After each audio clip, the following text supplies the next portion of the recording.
Bueno, hola a todos. En el podcast de hoy vamos a hablar sobre las teorías Le Corbusianas y cómo transformaron completamente la forma de pensar las ciudades modernas. Sí, porque cuando hablamos de Le Corbusier, no hablamos solamente de arquitectura, sino también de urbanismo, movilidad y planificación urbana. Exacto. Y algo importante es que sus teorías aparecieron en una época donde muchas ciudades industriales estaban creciendo de forma desordenada. Había muchísima contaminación, hacinamiento, tráfico y problemas sanitarios.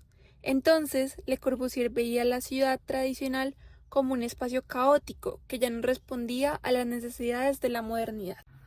Por eso, él empieza a pensar en una ciudad completamente organizada y racional, donde cada espacio tuviera una función específica. Y ahí es donde nacen muchas de sus teorías urbanas más importantes.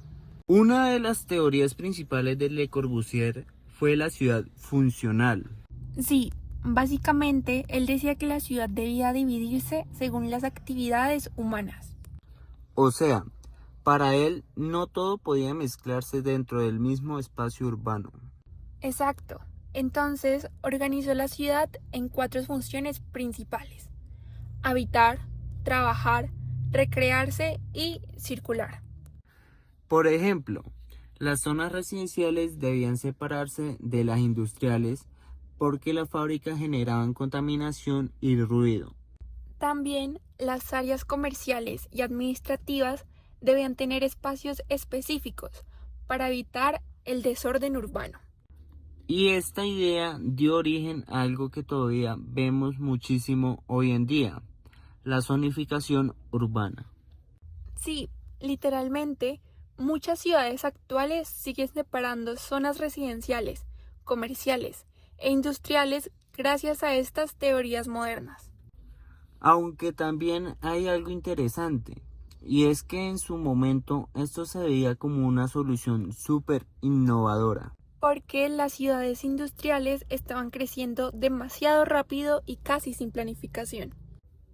Entonces para Le Corbusier el orden era fundamental.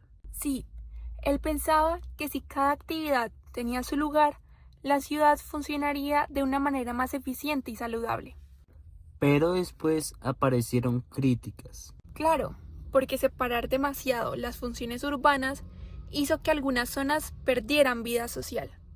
Como sectores empresariales que durante el día están llenos, pero en la noche quedan completamente vacíos. Exactamente.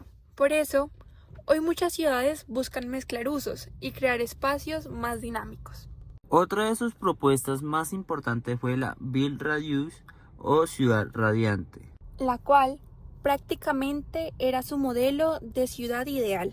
Y algo súper característico de esa propuesta eran las grandes torres de vivienda rodeadas de enormes zonas verdes. Sí, porque Le Corbusier defendía muchísimo la construcción vertical. Él decía que construir edificios altos permitía liberar espacio en el suelo. Y ese espacio podía utilizarse para parques, áreas públicas y espacios abiertos. Además, algo muy importante dentro de sus teorías era la higiene urbana. Sí, porque en esa época existía mucha preocupación por las enfermedades y la mala calidad ambiental de las ciudades industriales. Entonces, él insistía muchísimo en la entrada de luz natural, la ventilación y el acceso al sol. Por eso, sus edificios tenían bastante separación entre sí y estaban rodeados de áreas verdes. También algo muy característico era la geometría, Total, sus ciudades eran súper simétricas, organizadas y rígidas. porque él veía el orden geométrico como una solución al caos urbano. Incluso las avenidas y los edificios seguían patrones muy estructurados.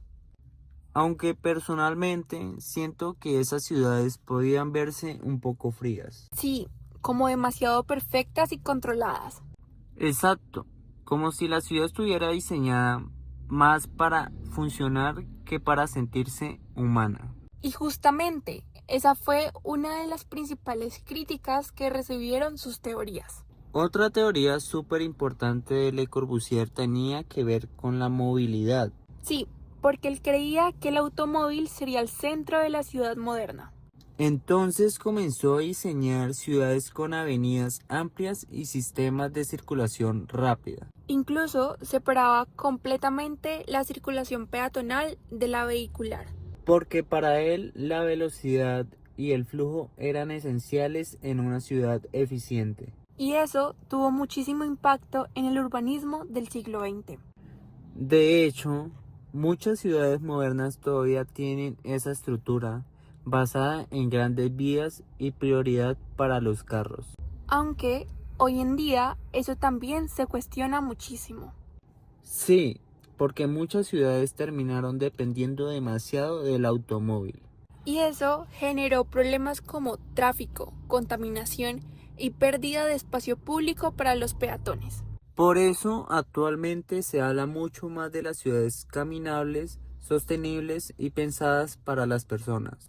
Otra idea muy famosa de Le Corbusier era la frase "la casa es una máquina de habitar", Sí, y esa frase resume bastante bien su pensamiento. porque él veía la vivienda desde la funcionalidad.